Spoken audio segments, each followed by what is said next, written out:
या नालायकांवरती जाऊ नका. हे निवडणुकीच्या तोंडावरती वेडीवाकडी तोंड घेऊन येतील तुमच्याकडे, करत येतील ते. या जगन भुजबळला एकदा तुम्ही करून बघा, नाही तुम्हाला करून टाकलं. तुझ्या आईला नाटक कंपनी झाली.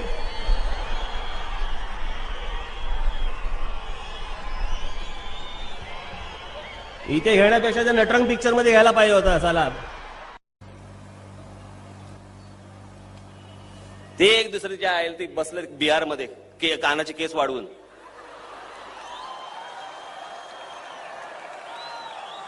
गंगा में स्नान करना चाहिए राज ठाकरे को.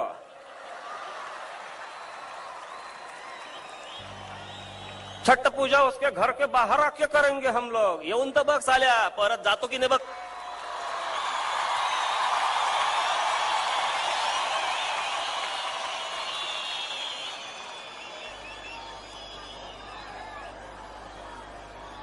ते मध्यंतरी चांगला भला माणूस शत्रुघ्न सिन्हा, त्यांचंही ऐकलं, त्याच्यानंतरचं वाक्यही ऐकलं मी.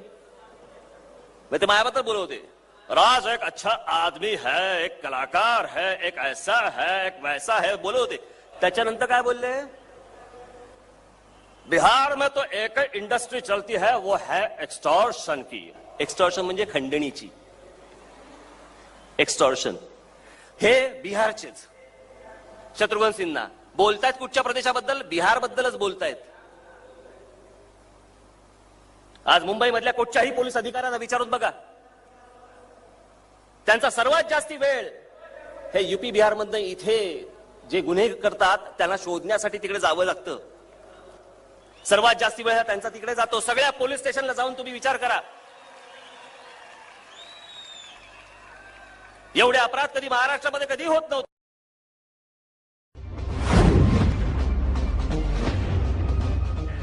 काय म्हणजे मध्ये च्विंगम अडकतं का काय अडकतं? बहिणी राहिला मी तिकडे काय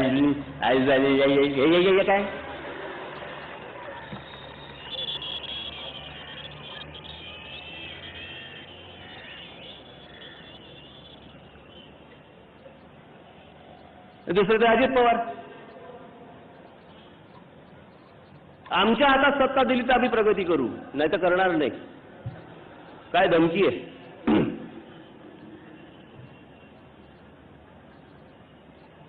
मी अजून या क्षणापर्यंत अजित पवारांचा हसरा फोटोच पाहिलेला नाही.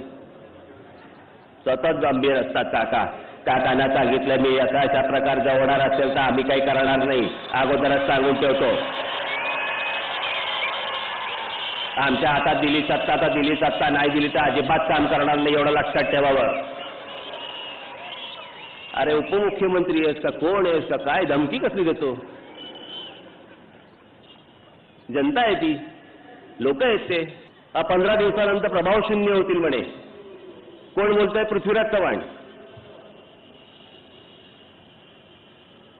बरं हे तरी प्रभावी आहेत का? चला बिन स्टॅम्पचं मारलेलं पार्सल पाठवलं दिल्लीवरनं.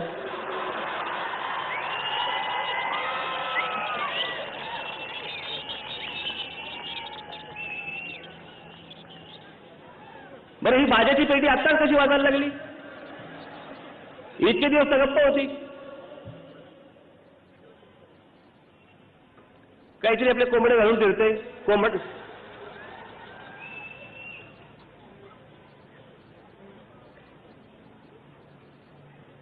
पहिल्या सरकारमध्ये प्रभाव पाड, तिकडे कामं कर पहिल्यांदा, बाकीच्यांचा नंतर बघू आपण.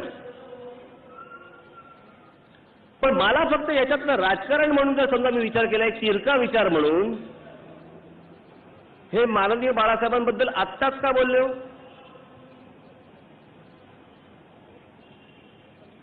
इतके दिवस हा पोपट बोलला नाही काही.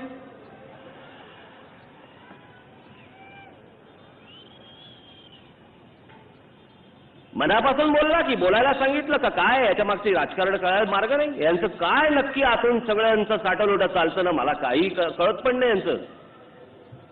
कदाचित असू शकतं महानगरपालिकांच्या 2 शहरांची कोंबडी आमच्याकडे ठेवा, बाकीच्या कोंबड्या तुमच्याकडे ठेवा, आपण एकत्र कुक्कुटपालनाचा धंदा करू.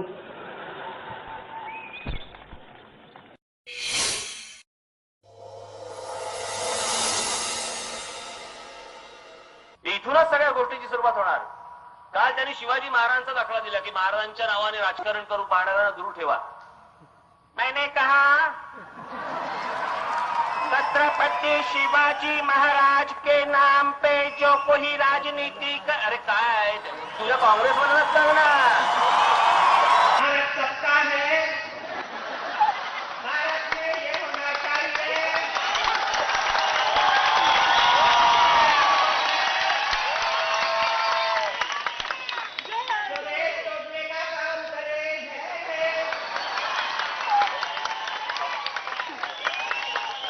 भाषा के नाम पे लोगों को भड़का रहे हैं.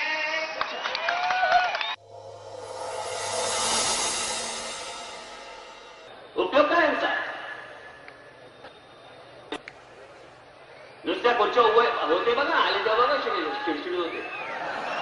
आता बघा टरटरून कसं झाले बघा. आता खुर्चीत घुसताना पण असं असं असं असं घुसायला लागतं.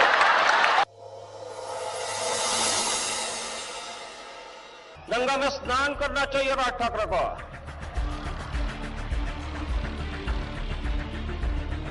छठ पूजा उसके घर के बाहर आके करेंगे हम लोग. येऊन तर बघ परत जातो की नाही बघ.